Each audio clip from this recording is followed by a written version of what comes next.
Dominus vobiscum. Sequentia Sancti Evangelii secundum Lucam.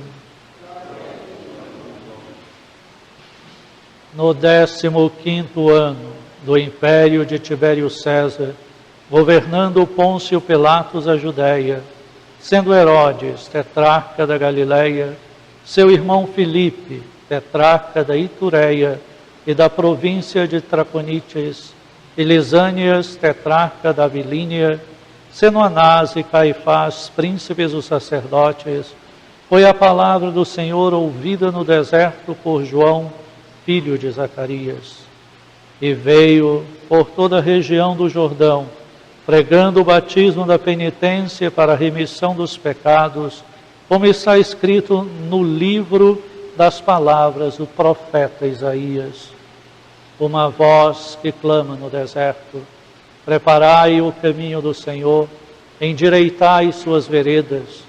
Todo vale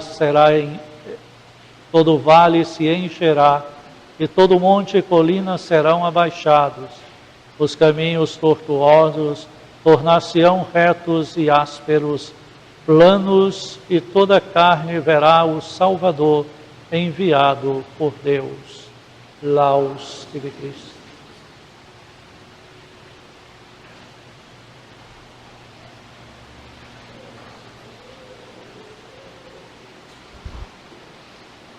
O Natal está às portas. A grande expectativa na esperança desde o antigo Israel se concretizará. O Verbo tomará a carne humana e se fará a presença de Deus entre os homens como sinal de glorificação a Deus e consolação às criaturas. O Natal, o nascimento, todo esse período onde a Virgem Mãe gestou o Verbo de Deus, estivemos na esperança, estivemos na iminência de uma consolação definitiva que ultrapassará e superará a natureza do pecado.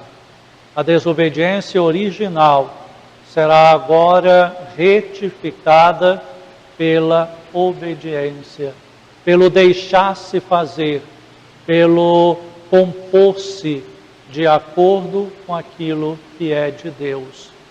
Por isso, nesse trecho da carta aos Coríntios, São Paulo coloca a dimensão do que é esse servir e esse estar em conformidade com Deus. É a experiência de ser reto administrador, de saber distribuir aquilo que Deus concede de forma a que todos recebam as graças e manifestem os talentos que Deus opera para o bem comum, para a solidariedade na caridade. Primeiro, porque é por meio da caridade que o homem será julgado. É por meio do exercício prático da obediência transformado em ato concreto que se manifestará o que é de Deus. E aí, na sintonia daquilo que nós temos na carta de São Tiago, a fé, o instrumento da adesão a Deus, ele precisa ser concreto. A fé precisa necessariamente manifestar-se em caridade. Uma fé que não produz caridade, uma expressão apenas da boca para fora de Jesus como Senhor, não é suficiente nem para salvar e nem para manifestar a vida cristã. E como ele mesmo coloca, diante do juízo, nem todo aquele que me diz Senhor, Senhor, ou uma proclamação da boca para fora, mostrará intimidade. Será muitas vezes rejeitado porque muito operou juízos temerários, muito se arrogou de uma forma soberba uma santidade que muitas vezes nunca viveu. E aí passou a vida inteira a julgar comportamentos, a julgar atitudes, a se colocar como aquele velho encontro entre o fariseu e o publicano, entre uma arrogância de cumprir a lei ao pé da letra, mas matar o espírito. E é justamente essa superação da morte ao espírito que deve fazer acontecer o Natal. Somos chamados a administrar. Portanto, as coisas que nós desfrutamos, o bem que nós produzimos, somos instrumentos nessa consolidação, mas são eternidades de Deus. Não os produzimos, e muito menos a caridade, por feição natural. Não é talento humano, não é fruto de nenhuma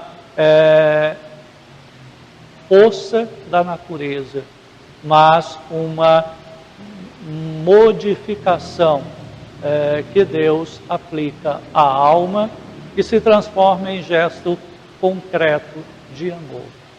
Então é preciso primeiro entender que administrar significa, num estado mais interno, a mortificação de si mesmo, o desprezo das paixões ordinárias dos desejos humanos, para entender que eu estou no mundo, mas não sou do mundo. A existência deve ser um contínuo exercício das manifestações do amor perfeito de Deus. Como chamados ao grau de santidade, precisamos manifestar em gestos concretos a glória de Deus. Precisamos entender que tudo o que devemos fazer tem que ser primeiro uma entrega a Deus, para que aquilo ocorra de acordo com a sua santa e soberana vontade. Que o bem que eu produza sirva para manifestar o reino de Deus e não para fazer de mim centro de alguma coisa.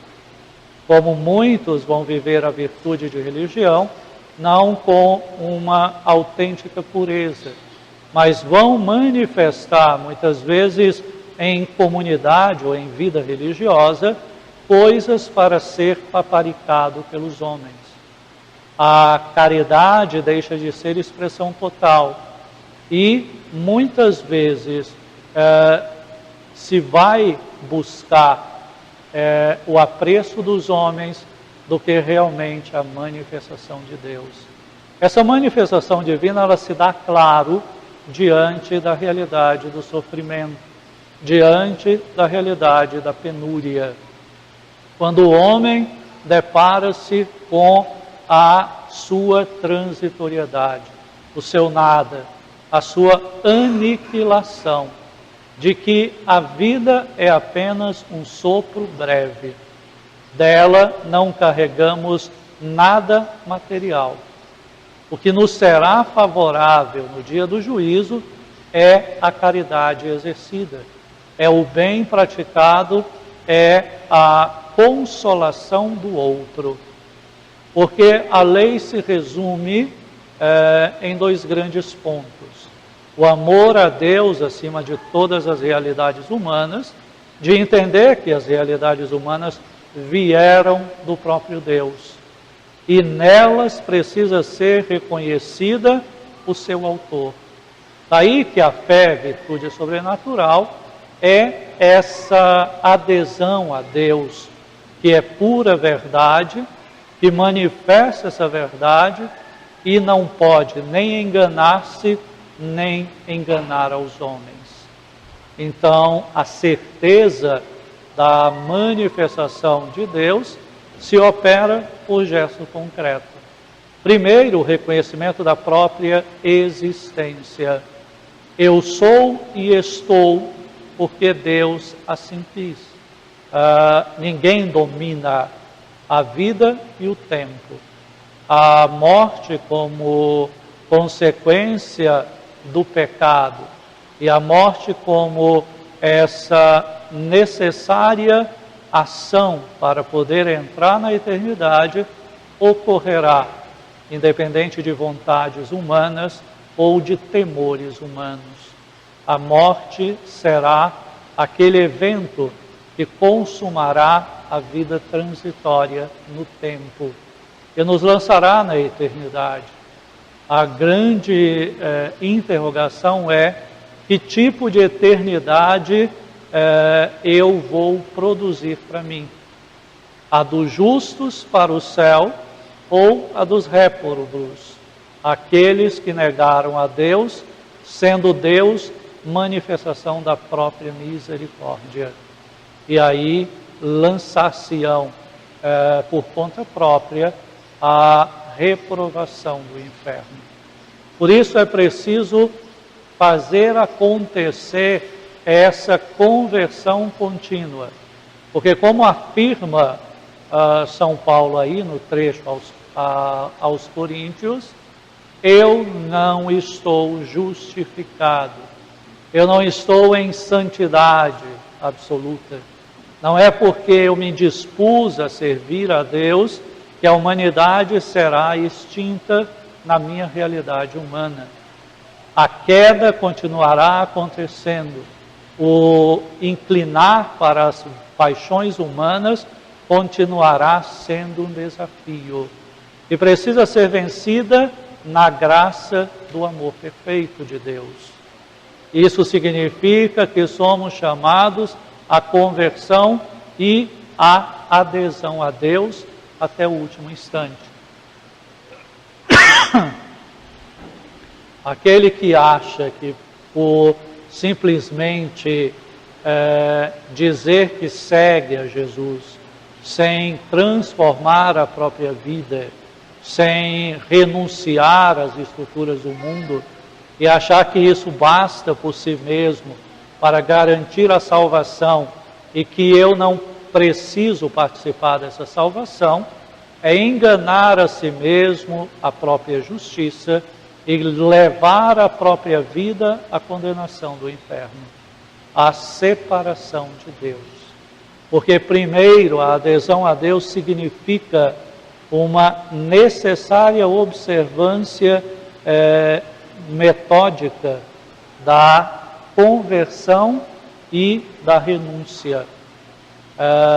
Eu preciso aprender a separar do mundo e das suas paixões, a aplicar sobre o mundo a verdade e a justiça de Deus, sendo autêntico testemunho de uma fé transformada em obra concreta, para que o mundo possa conhecer a Deus, possa vivenciar o que é de Deus para uma conversão perfeita, para também associarmos-nos ao evento de transformação em pureza de si, dos outros e do mundo, para que tudo se constitua na justiça, no amor perfeito que Deus constituiu toda a obra da criação, a fim de dar testemunho, de autenticamente sair do casulo de si,